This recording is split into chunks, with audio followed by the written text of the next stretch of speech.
Would I expect it to be harder to treat TB, tuberculosis infection, when the bacterium is in its latent form, and why?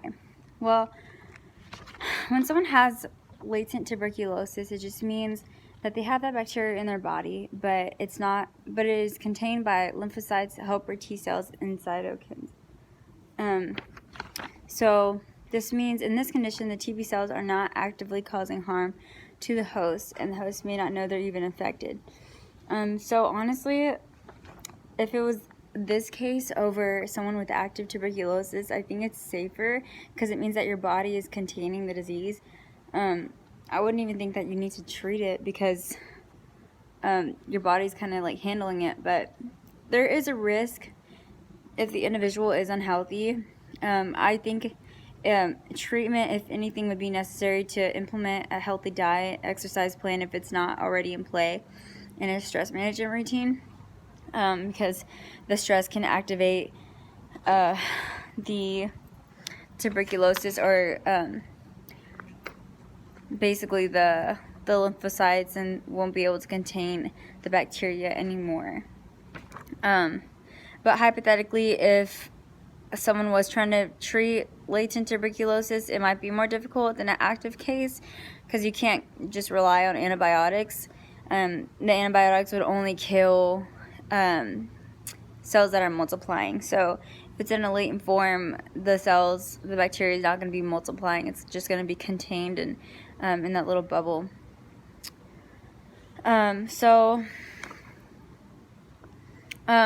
say a patient has an active case of tuberculosis and they're doing treatment, but all the tuberculosis cells are adapting so quickly that the antibiotics aren't killing the cells.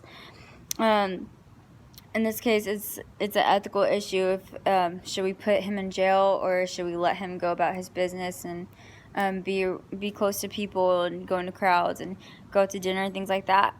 Personally, I don't think it'd be right to send a patient like that into jail, because it's a really contagious disease, and if he goes to jail, he's just going to infect other people around him anyway. But also, like, if he needs to get better, he needs to be in a healthy environment, and jails aren't always the cleanest places and don't always have the best nutritional choices.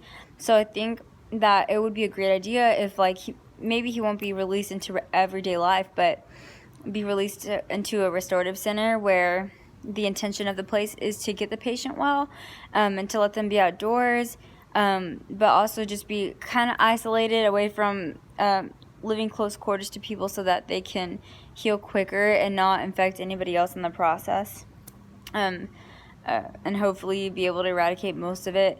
But I feel like you can never, like, fully eradicate tuberculosis. I feel like there's always going to be some, like, once you have it, you're always going to have some form of a latent form of it still left in your body. I'm not sure if the body eventually, like, gets rid of that or not, but that's what I know about so far.